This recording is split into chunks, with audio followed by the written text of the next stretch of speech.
Avatar Fire and Ash takes place literally moments after the end of Avatar The Way of Water, which means if you haven't seen Avatar The Way of Water in quite some time and didn't spend the last couple days trying to reacquaint yourself to the franchise, you're probably not going to have as good of a time with this movie as you could if you would have spent the time and done the goddamn homework. Yeah, I'm just going to be a little bit salty about that and be a little bit oppressive about that in regards to my demand that you do it, simply because I have seen so many takes on social media today about this movie that are just completely getting it flat out wrong. Like, people either don't remember the events of the last movie or do not realize that this is a direct continuation, meaning that they shot Avatar 2 and Avatar 3 back to back specifically because of this. They wanted the kids to stay roughly the same age. They didn't want them to grow up too quick, and they wanted to make sure to get as much of it done and in the can so they'd have enough time to go and work on all of the nice post effect work, which, by the way, in this particular case, looks amazing, albeit to its discredit, a little bit too similar to Avatar The Way of Water, which again makes sense because it is, a continuation. However, and this is just a minor nitpick, we waited 13 years between Avatar and Avatar The Way of Water. Technology advanced so greatly in between those two films that it really did feel fresh and new going back to Pandora. Here, it just feels like more of the same. That's not a bad thing, but given like the shock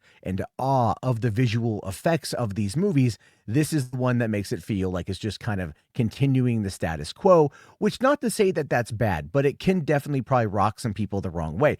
Additionally, the movie is presented, at least in large premium formats, in 3D. I don't know about standard definition or standard experiences, in 48 frames per second. And I don't know about you, but I really do not care for that.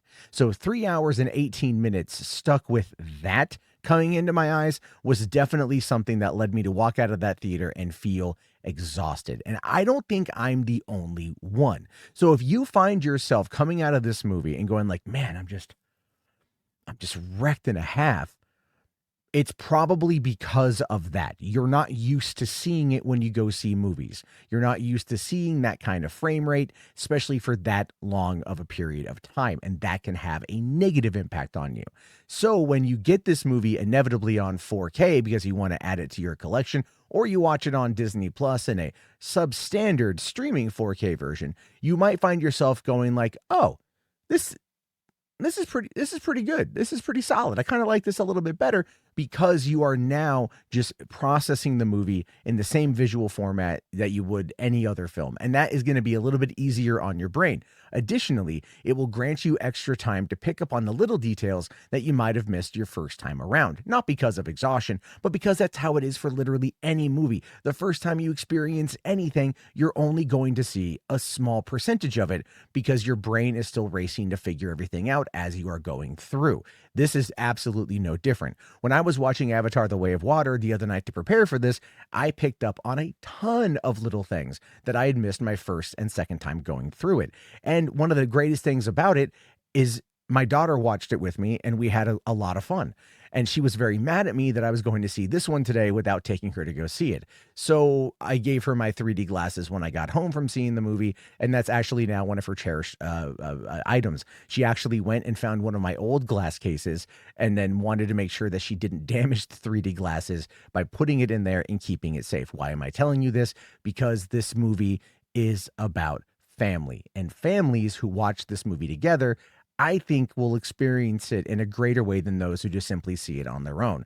I saw Avatar The Way of Water with my dad, and I made sure to take my dad to go see this one. We both had a great time. And on the way home, like I said, he was having trouble remembering all of the details from The Way of Water, so I was filling him in on all the little gaps as we went through the nice hour-long drive back to the house. So anyway, you probably want to know about the movie itself, not necessarily my experience watching it. And I'm just here to say it is more of the same.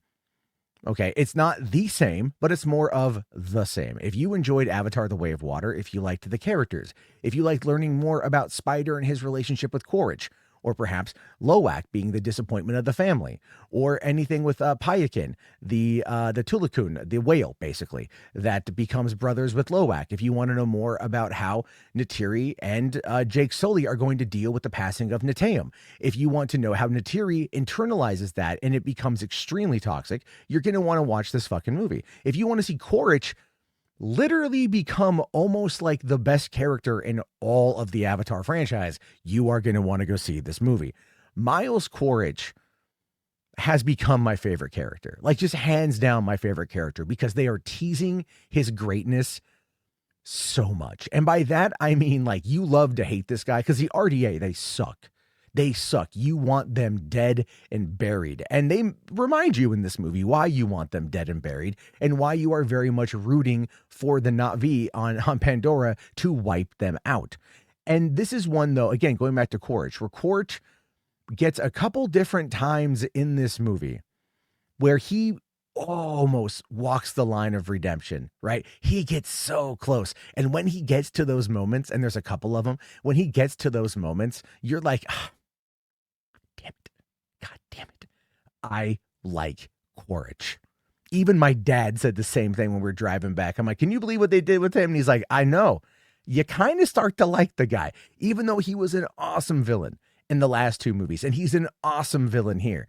He has some moments where you're like, you can kind of see where this is going and you're kind of excited for it, because I do think that there will be a very nice, funny, intense dynamic when they all have to team up together in order to finally stop the RDA, because I do believe that's what's eventually going to happen. Anyway, we also got a new villain this time, the matriarch of the Ash people. Her name is Varang. Varang is awesome. She is like demon witch from hell, right? And she does not believe in the power of Awa. She thinks Awa forsake her and her people, and they are mostly just like vagabonds, bandits, and I don't know, I kind of assume cannibals. But she has a way and a power over her people that is crazy. These people come across like something you would see like in a George Miller, like, you know, bandit camp type role. And it's pretty dope, right? They're pretty cool. And of course, when her and Quaritch get together, there is this, I don't want to spoil it. I don't want to spoil it. But like there is a bit there where it's like, you know, this is like some Bonnie and Clyde, natural born killers type villainry shit. And it's awesome. And her and Neytiri obviously hate each other, and you're kind of waiting for that battle. And you know, it's not bad. It's pretty good. But you also get a lot this time around with Kiri. You get a lot more Kiri and a lot more Spider and a lot more Loak. In fact, actually, it becomes more of a Loak story, I would say, overall, rather than it is a Jake Sully story, because in this time around, Loak is the one that is narrating, not Jake Sully. So we're seeing it largely through his perspective. That being said, when it starts off, the movie, like I said, picks up right at the end of number 2. So if you go back and you watch the ending of number 2, you will see that like that side shot of that last shot of that movie right at the beginning to let you know exactly what is going on and what is happening. And then from there, it's kind of off to the races.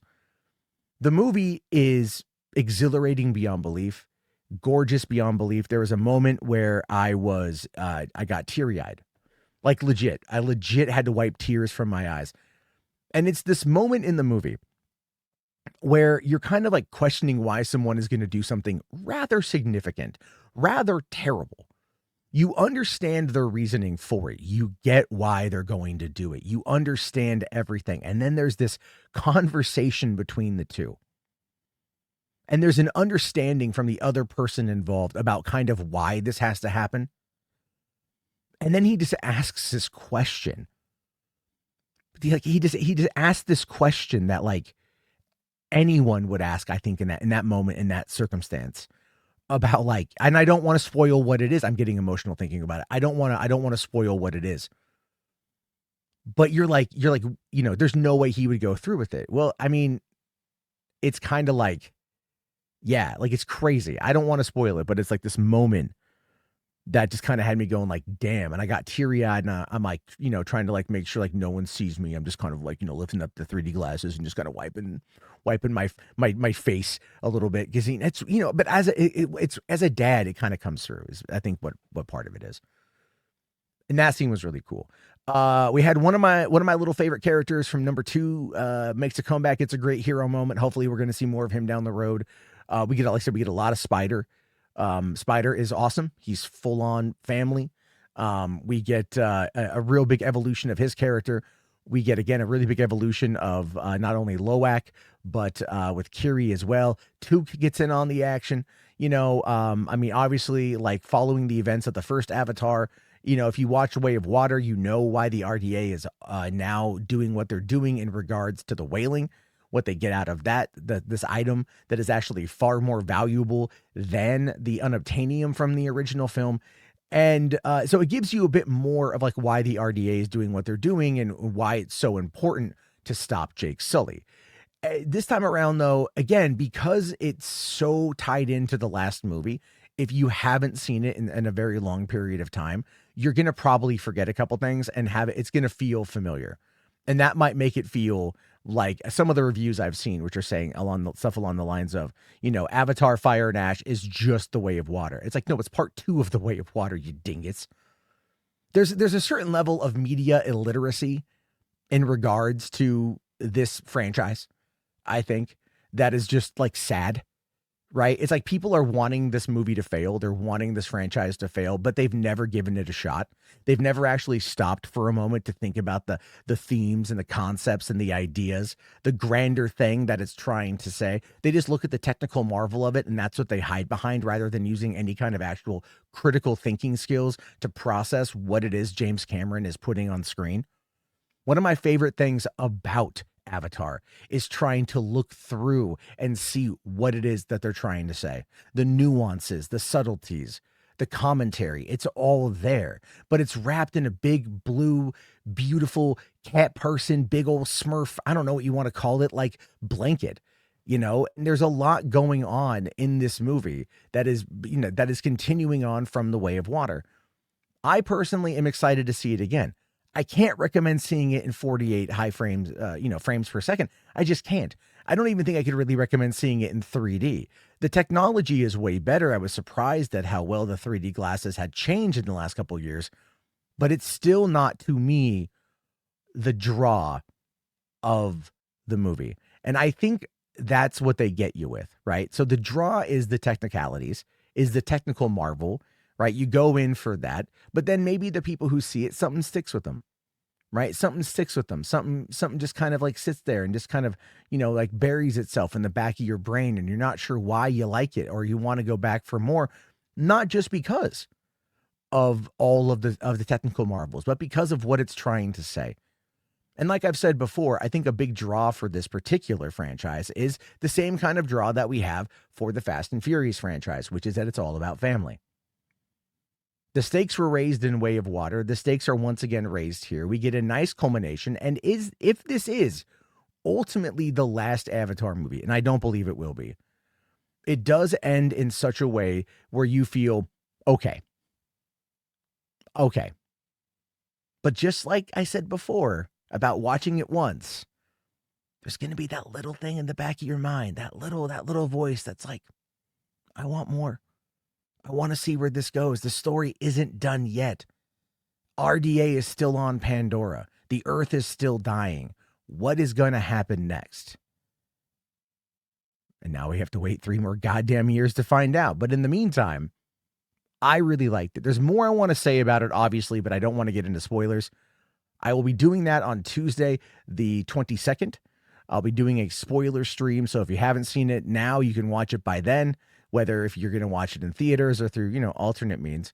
And then we'll talk about it. And I'll be more than happy to dive into all my thoughts about the lore, about the characters, about the nuance, and everything else in between. It's a wonderful movie. It's part of a wonderful franchise. It's not just action and spectacle. Yes, that's there. And yes, it's awesome. But there's so much more that's going on. And it's far deeper and more connected than a lot of people are willing to give it credit for. And that is one of the reasons why I think I love it as much as I do. Because it feels like there's always something right beneath the surface beckoning me to learn more, to dig deeper, to want to know more. And that, my friends, is how you get the very special franchise that Avatar is. But as always, I look forward to your thoughts, your opinions, and if I'm not, I'll see you on Tuesday. Thank you very much.